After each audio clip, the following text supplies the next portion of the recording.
আমার নাম হাজী মোহাম্মদ রমজান আলী। আপনার বাড়ি? বাড়ি সপুরডন্ডি কালুপুকুরপাড়া। আচ্ছা, আমরা যে শুনলাম যে আপনাকে আপনার সন্তানেরা কক্সবাজার থেকে অপহরণ করেছিল, জি, এটা কবে এবং কিভাবে একটু যদি বলেন। এটা এই, আমি আমার যে বাসায় এখন আমি ভাড়া নিছি ওখানে আমি থাকি, গিয়া উপজেলার ওখানে আমি নামাজ পড়তে আসি সন্ধ্যা গিয়া আসরের নামাজ পড়ি। বাইরে হইতে আমার ছেলে দুটা দুই সাইডে দাঁড়া রয়েছে, যে আমি খেয়াল করি নাই। এবং আমি বাইরে হওয়ার সাথে সাথে আমার ছেলে দুটা আমার দুই হাত ধরি টানি এসরাই করি আমার ইয়ার মধ্যে নিয়ে গেছে, ট্যাক্সির মধ্যে তুলে ফেলছে। ট্যাক্সিতে তোলার পরে তারপর ট্যাক্সিটা টানি রাস্তার অর্ধেকের মধ্যে গেছে। তা আমি বলছি যে আমার বেশি পানির তিরাস লাগছে, এখন আমার একটু পানি দাও। আমার বড় মেজর ছেলেটা আমার দোকান থেকে 1 বোতল পানি নিয়ে দিছে। পানি নিয়ে দেওয়ার পরে আমি যখন পানি খাবার করছি, তখন আমার বড় ছেলেটা সালাউদ্দিন রুবেল পানির বোতলটা খালি নিয়ে মুসুরিয়ার মেলা দিছে। মেলা দিয়ে তারপরে ওখান থেকে আবার আমাকে বাড়িতে নিয়ে গেছে। বাড়িতে নিয়ে যাওয়ার পরে আমাকে আমার এক বাগিনার ঘরের মধ্যে তালাবদ্ধ করে রাখি দেওয়ার ওখানে 3-4 দিন পরে আমাকে আবার আমার বাগিনার বাড়ির থেকে আমাদের নিজের বাড়িতে নিয়ে গেছে। নিজের বাড়ির ওখানে খাঁচারি আছে, খাঁচারি ঘরের মধ্যে ওখানে তালাবদ্ধ করি। আমার মেজো ছেলেটা আমার রাতে ফাড়া দিত, বড় ছেলেটা অন্যদিকে থাকতো, বাইরে থাকতো। মানুষই কিছু করতেছে কিনা কিছু বলতে চাই না। তো ওই সময় তারা 3-4 দিন ওখানে রাখার পরে, আমার নিজের বাড়িতে 3-4 দিন বন্ধ রাখার পরে তা আমাকে রাত্রে খাটি ফেলার জন্য বড় ছেলেটা আসি বাড়ির ভিতরে, আমাদের পুরান বাড়ির ভিতরে তালাশ করতেছে। ওই সময় আমার শেষ ভাইটা 3 নম্বর ভাইটা শংসুল আলম তার ফাইয়ে ধরে গুজরিয়া মারি ফেললে, আমার খাটি ফেলো, আমার ভাইয়ের খাড়িও না। এই কথা বলার পরে তার থেকে দাওয়াটা খাড়ি নিছি। তারা জামাই বউ দুজনে ধরি আমার ভাই আর ভাইয়ের বউ দাওয়াটা খাড়ি নিয়ে রাখে দিছে। এই রুবেল, তুমি খাটলে আমাকে খাড়ো, আমি তোমাকে লাগাই দিছি আমার খদ্দানের উপরে থেকে কুব্দ, আমি মরে যাব, আমার ভাইয়ের মারিও না। আমার ছেলেটার নাম কি? ওই ছেলেটা সালাউদ্দিন রুবেল। আচ্ছা, বড় ছেলে এটা? বড় ছেলে ওইটা। মেজর ছেলের নাম? মেয়ের ছেলের নাম বলতে মনিউদ্দিন রেজবি। এরপর ওখান থেকে আপনি কিভাবে বের হলেন? আমি ওখান থেকে বাইরে যে আমার স্ত্রী খবর পাইছি, আমার স্ত্রী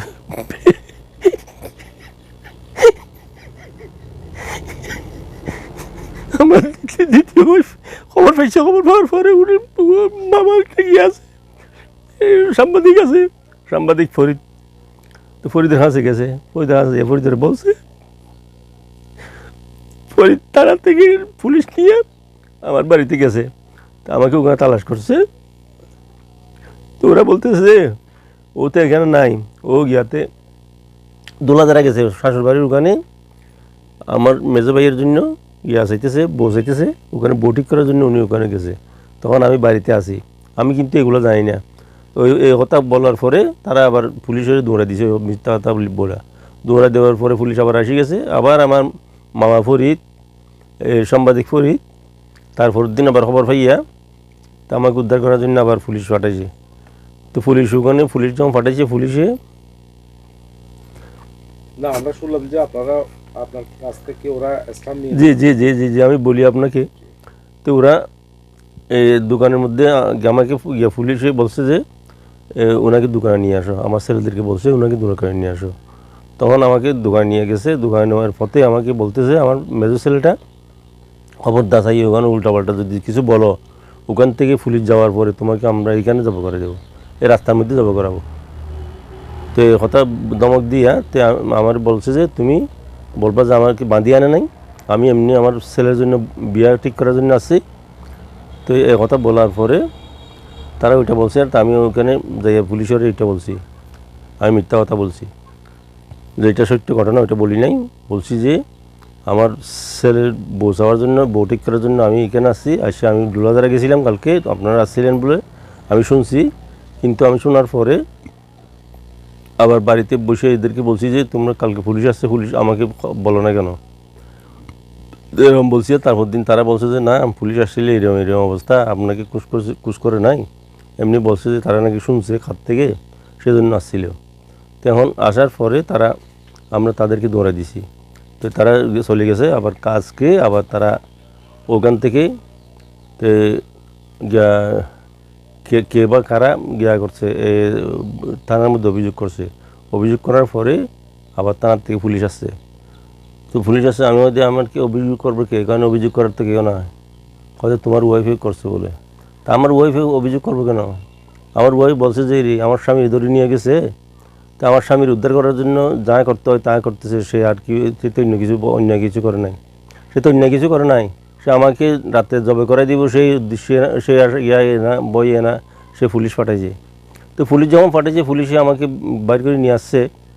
তো আমি পুলিশের সাথে গিয়াতে চলে গেছি। তো রাত্রে যখন আবার ওই দিন রাত্রে, যেদিন পুলিশ গেছিল ওই দিন রাত্রে, আগের দিন রাত্রে আমার মেজো ছেলে আমার জন্য 9টা স্টাম্প নিছে, 12টা স্টাম্প নিছে, খালি স্টাম্পে নিয়ে ওখানে একটা একটা করে আমাকে করতেছে, এই টিপ লিতেছে, দস্তক করাইতেছে। তো আমি প্রাণের বইয়ে, আমার নিজের বই না, আমার ছোটো মেয়েটা আর আমার ওয়াইফ, এরা দুজনকে এরা হুমকি দিতেছে যে ওদেরকে হারিয়ে ফেলবে। আমাকে এখানে বন্ধ করে রাখি, ওদেরকে নিয়ে ওখান থেকে ওদেরকে আবার আক্রমণ করে ওদেরকে নিয়ে আসবে। আমি সেই বইয়ে স্টামে তারা যেটা বলছে এটা আমি খালি স্টামে দস্তক করছি। দস্তক করার পরে তারপর দিন পুলিশ গেছে, আর পুলিশের সাথে আমি এসে গেছি। পুলিশ আমাকে নিয়ে আসছে, আমি এসে গেছি। আসি যাওয়ার কয়টা জি স্টাম্প? কয়টা স্টাম্প? 9টা। 9টা না 12টা? একসাথে 9টা নিছি, তারপর দিন আবার 3টা নিছি। তাহলে 12টা স্টাম্পে 12টা স্টাম্প, খালি স্টাম্প?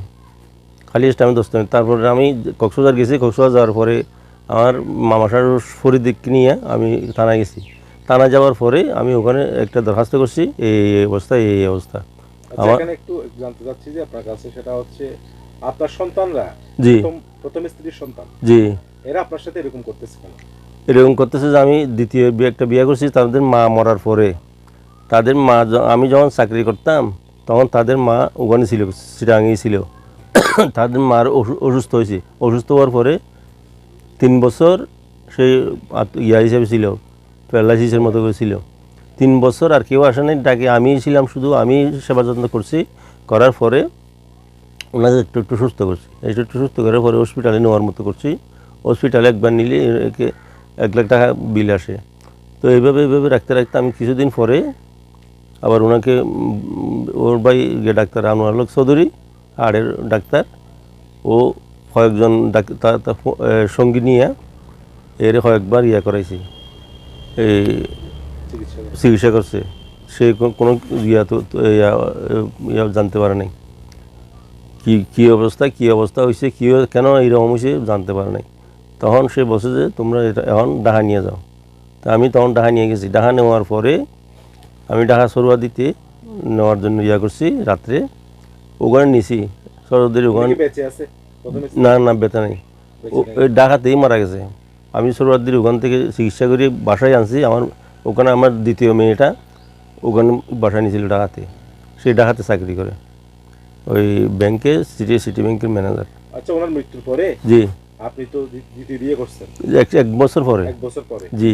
তো দ্বিতীয় ওয়াইফকে আপনি আপনার পুরান বিটাই নিয়ে গেছিলেন? জি নিয়ে আমার পুরান বাড়িতে নিয়ে গেছিলাম। ওখান থেকে আপনাকে কিভাবে বের করে দিচ্ছে, তো আপনি কিভাবে বেরিয়ে গেছেন? ওখান থেকে বাইর করছি যে ওইটাতে কেউ এখন এই জমানার মধ্যে ওগুলো তো ওষুধ দারু যেগুলো বলে মানুষে, ওগুলো তো কেউ বিশ্বাস করে না। এখন আমাকে এই অবস্থার মধ্যে তারা, আমি বাড়িতে আসি, বাড়িতে আর ঘুমাইতে পারি না। আমি রাত্রে শুইলে খাটের মধ্যে শুয়ে থাকি, সকালে আমাকে টানি হেঁচড়াই তুলতে হয়, আমি বসতে পারি না। কিরে এই অবস্থা হলো কেন? আমি তো সুস্থ মানুষ, আমি এই অবস্থা হইলাম কেন? তা আমার ওয়াইফও এরকম হয়ে গেছে, আমার ওয়াইফেরও তুলতে এরকম করে, আমার ওয়াইফ চিল্লাই পাল্লা করে, বাবরে আমি ব্যথা উঠতে পারতেছি না, আমি কি করব, আমি কোথায় যাব, কি করব। তো আমারও এরকম, আমার ওয়াইফেরও এরকম। এখন আমার এই ছোটো মেয়েটা আছে, এই মেয়েটা নিয়ে আমরা দুজন চলো আমরা অন্য জায়গায় যাইয়ে কোনোরকম প্রাণে বাঁচি। ওইভাবে আমরা যে হুমকি দিত, আমার মেয়েটা মারি ফেলবে, আমার ওয়াইফের মারি ফেলবে, হুমকি দিত। আমার মেয়ে ছেলেটা, বড়ো ছেলেটা হুমকি দিত। বড়ো ছেলেটা প্রত্যেক কথার মধ্যে মুশকিলের মা গি বলতো, মা গি ছাড়া কথা বলতো না।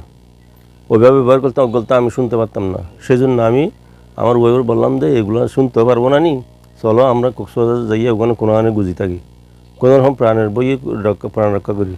ওইভাবে আমি কক্সবাজার গেছি। কক্সবাজার যাওয়ার পরে ওখানে কক্সবাজার রয়েছি, থাকার পরে 2-3 মাস পর গত 22শে ডিসেম্বরে আমাকে, ডিসেম্বরের 17 তারিখ না, ডিসেম্বরের 17 তারিখ আমাকে তারা, আমি আসরের নামাজ পড়তে গেছি মসজিদের মধ্যে, ওখান থেকে আমি বাইরে তোয়ার আগে তারা দুইজন দুই পার্শ্বে দাঁড়াইছি। এখন আমার সমস্যা হইলে আমার জায়গা জমি আছে বাড়িতে, জায়গা জমি লবণ মাঠ আছে, আমি কিচ্ছু নিতে পারতেছি না। এরা সব জোর করি, শুধু আমারগুলো না, আমরা 4 ভাই আছি, 4 ভাইয়ের সম্পত্তিগুলো আমার ছেলের দুটা আর বোনের ছেলেরা জোর করি সবার সম্পত্তি তারা দখল করে খাইতেছে। আমাদেরকে টাকা পয়সা কিছু দেয় না। আমি এখন একটা আমার ওয়াইফ আর আমার মেয়ে নিয়ে আমি দুরবস্থায় আছি এখন। সেজন্য আমি কোনো বাসা ভাড়াও নাই, পথের মধ্যে যেখানে পারি মানুষ থেকে পুঁজি টুজি কোনোরকম আমি ঘুরি ঘুরি চলতেছি। না, আমাকে লাগিয়ে তোর টাকাও দেয় নাই। আগে আমার মেয়ে যেটি আমেরিকা আছে 10,000 করে দিতেও আগে, এখন বছরখানিক পর হইতে আর আমাকে আর টাকা পয়সা দেয় না। এখন আমার চলার কোনো পথ নাই, আমি অক্ষম। এখন আমার জায়গা জমি কিচ্ছু আমাকে দিতেছে না, তারা সব জোর করে দখল করে রাখি দিছি। আমি বিক্রি করতে চাইলে বিক্রিও করতে পারতেছি না, এবং জমি করতে চাইলে লাগিয়ে তো করতে পারতেছি না তাদের জন্য। এখন আমি এখন পথে ঘুরি বেড়াই আর কি করবো, আমার তো কোনো ব্যবস্থা নাই। আমার যা ছিল আমি তো সবগুলা নিয়ে তাদেরকে লেখাপড়া করাইছি। বাড়ি ছাড়া করেছে বা আপনার সম্পত্তি বুক করতে দিচ্ছে না? জি। কারা? এটা হলো আমার বড় ছেলে সালাউদ্দিন রুবেল, মেজো ছেলে মঈনুদ্দিন রুজবি, আর আমার 3টা ভাগ্নে আছে। একটার নাম হইল সোহেল, আরেকটার নাম হইল আবুল কালাম, আরেকটার নাম হইল আব্দুল আসিম। এরা 3জন আমার ছেলেদেরকে উস্কানি দিয়ে আমার ছেলেরা আমাকে জোর করে যাইতে দেয় না। আমার বড় মেয়ে আমেরিকা যেটা থাকে ওইটা তো লাকি, ওইটার নাম আঞ্জুমান বেগম লাকি। আমার ছেলেদেরকে উস্কাইতেছে এবং ছেলেদেরকে ওখান থেকে টাকা পাঠায়, এবং ওখান সে বলে যে ইতে ছাড়া আমাকে বলে না, ইতে বলে যে রঞ্জনারে ওখান থেকে যেখানে পাবো এখান থেকে দরিয়া নিয়ে মারি ফেলো। এবং এর মেয়ে একটা আছে, এর ওয়াইফ আছে, এদেরকে পাইলে এদেরকে মারি ফেলো, ওদেরকে মারলে আমরা শান্তি। এই বাচ্চার নিরাপত্তা নিয়ে শঙ্কিত কিনা? আসুন। জি, এই বাচ্চার নিরাপত্তা নিয়ে কি আপনি চিন্তিত? আমি চিন্তিত, মানে আমি বিশাল চিন্তিত। আমার এই মেয়ে, আমার এই ওয়াইফ, আমি কী করব? আমাকে তারা মারি ফেলবে, অসুবিধা নাই, আমি ওটার করি না। কিন্তু আমার মেয়েটা আর আমার ওয়াইফটা তাদের কী দোষ করছে? তারা আমার মেয়েটার হাতে একটা ছোটো মেয়ে, 4-5 বছরের মেয়ে, এই মেয়েটার তুলে নিয়ে তারা অপহরণ করে মারি ফেলবে।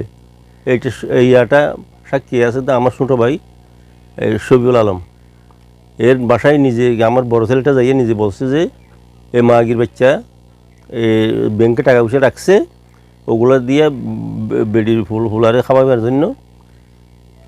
আমরা সুখ করে বাঁচতে দেবো না, এদেরকে সুখ করে বাঁচতে দেবো না। আমরা এদেরকে তুলে নিয়ে অপহরণ করে মারি ফেলবো।